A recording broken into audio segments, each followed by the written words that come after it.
ദിനവിശുദ്ധർ April 24 സിഗ്മാരിങ്ങിനിലെ വിശുദ്ധ ഫിഡലിസ്. 1577 ജർമ്മനിയിലെ സിഗ്മാരിങ്ങിനിലാണ് വിശുദ്ധ ഫിഡലിസ് ജനിച്ചത്. ജോൺ റേ ആയിരുന്നു വിശുദ്ധൻ്റെ പിതാവ്. സ്വിറ്റ്സർലൻഡിലെ ഫ്രീബോർഗ് സർവകലാശാലയിൽ പഠനം പൂർത്തിയാക്കിയ വിശുദ്ധൻ തത്വശാസ്ത്ര അധ്യാപകനായി ജോലി ചെയ്യുകയും ചെയ്തിരുന്നു. വിശുദ്ധൻ അധികം വൈകാതെ നിയമത്തിൽ ഡോക്ടറേറ്റ് എടുക്കുകയും ചെയ്തു. ഉയർന്ന വിദ്യാഭ്യാസം ഉണ്ടായിരുന്നെങ്കിലും കീറിയ ഒരു രോമക്കുപ്പായമായിരുന്നു അദ്ദേഹം ധരിച്ചിരുന്നത്. വിശുദ്ധൻ്റെ വിനയവും ദയയും വിശുദ്ധിയും പരിചയപ്പെടുന്നവരെയെല്ലാം ഏറെ ആകർഷിച്ചിരുന്ന ഘടകങ്ങളായിരുന്നു. 1604 തൻ്റെ 3 യുവ സുഹൃത്തുക്കൾക്കൊപ്പം യൂറോപ്പിൻ്റെ പ്രധാന ഭാഗങ്ങൾ സന്ദർശിക്കുവാനായി യാത്രയിൽ വിശുദ്ധനും പങ്കാളിയായി. ഈ യാത്രാ ദിവസങ്ങളിൽ വിശുദ്ധ കുർബാനയിൽ പങ്കെടുക്കാൻ സമയം കണ്ടെത്തുകയും സന്ദർശിക്കുന്ന എല്ലാ പട്ടണങ്ങളിലെ ആശുപത്രികളും ദേവാലയങ്ങളും സന്ദർശിക്കുന്ന പതിവും വിശുദ്ധനുണ്ടായിരുന്നു. മണിക്കൂറുകളോളം അൾത്താരയ്ക്ക് മുന്നിൽ മുട്ടിന്മേൽ നിന്ന് പ്രാർത്ഥിക്കുമ്പോൾ അദ്ദേഹം ഏറെ സന്തോഷം കണ്ടെത്തിയിരുന്നു. ഇതിനുശേഷം വിശുദ്ധൻ അൽസേസിലെ കോൾമാറിൽ അഭിഭാഷക വൃത്തിയിൽ പ്രസിദ്ധി ആർജിച്ചു. നീതിയും നന്മയുമായിരുന്നു വിശുദ്ധൻ്റെ പ്രവൃത്തികളുടെ ആധാരം. പാവപ്പെട്ടവരുടെ അഭിഭാഷകൻ എന്ന പേരിലാണ് അദ്ദേഹം അറിയപ്പെട്ടിരുന്നത്. തൻ്റെ ജോലിയിൽ പാപത്തിൻ്റെ സ്വാധീനം വളരെ വലുതായിരുന്നതിനാൽ വിശുദ്ധൻ അതുപേക്ഷിച്ച് കപ്പൂച്ചിൻ ഫ്രിയാർസിൻ്റെ സഭയിൽ ചേരുവാൻ തീരുമാനിച്ചു. 1612 വിശുദ്ധ ഫ്രാൻസിസിൻ്റെ തിരുനാൾ ദിനം വിശുദ്ധൻ ഫ്രിബോർഗിലെ ആശ്രമത്തിൽ വെച്ച് പുരോഹിത പട്ടം സ്വീകരിക്കുകയും പ്രഥമ ദിവ്യബലി അർപ്പിക്കുകയും ചെയ്തു. സന്യാസ ജീവിതത്തിൽ പ്രത്യേകമാം വിധം അദ്ദേഹം സന്തോഷം കണ്ടെത്തി.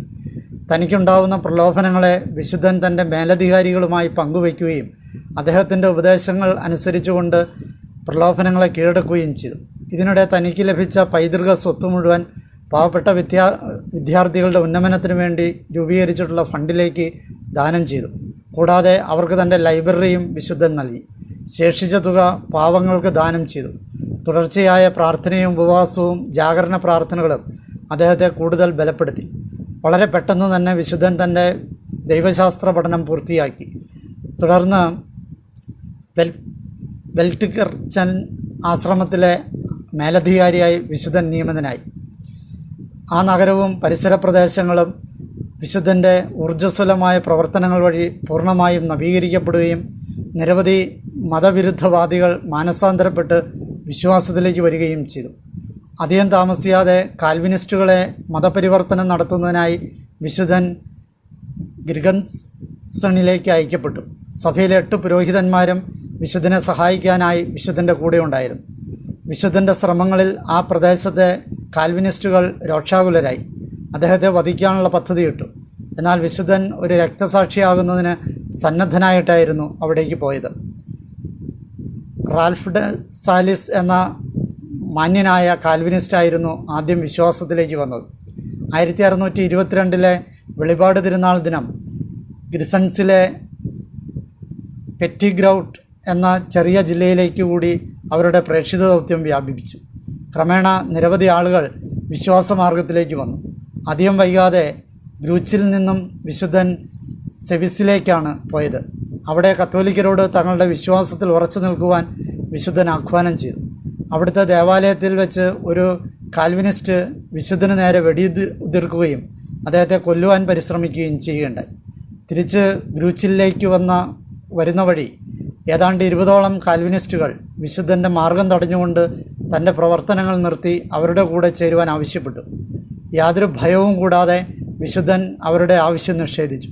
തുടർന്ന് അവരിലൊരാൾ തൻ്റെ വാളിൻ്റെ പിറകുവശം കൊണ്ട് വിശുദ്ധൻ്റെ തലക്കടിച്ചു. നിലത്ത് വീണ വിശുദ്ധൻ 2 കൈയും വിരിച്ചു പിടിച്ച് മുട്ടിന്മേൽ നിന്ന് അവർക്ക് വേണ്ടി പ്രാർത്ഥിക്കുകയാണ് ചെയ്തത്. മറ്റൊരടി വിശുദ്ധൻ്റെ തലയോട് തകർത്തു. ഇതുകൊണ്ടും തൃപ്തി വരാത്ത ശത്രുക്കൾ നിരവധി തവണ വിശുദ്ധനെ വളരെ ക്രൂരമായി മർദ്ദിച്ചു.